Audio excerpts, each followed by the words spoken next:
333 comment করবে, নিজের জন্য ক্লেম করবে। 33 তোমাকে কি গাইডলাইন দিতে চলেছে, তোমার জীবনে কোন খুশি এনে দিতে চলেছে দেখব এঞ্জেল কি বলে দিচ্ছে। আনলাকিলি লাক তোমার ফেভার করছে।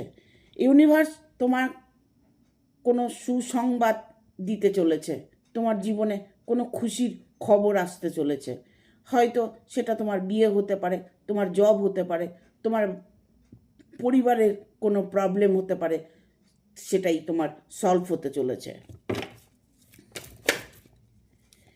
ইউনিভার্স তোমাকে এতটাই সংকেত দিতে চলেছে, তুমি যেটা করতে চাইছো এই মুহূর্তে, তোমার জন্য নিজের জন্য যা কিছু করতে চাইছো সেটা তুমি করতে পারো নির্দ্বিধায়। কারণ এঞ্জেল বলছে তোমাকে এখনই তোমার সময়, শুভ সংকেতের শুভ সময়। তুমি যা করতে চাইছো তাই তুমি ফল লাভ করে থাকবে।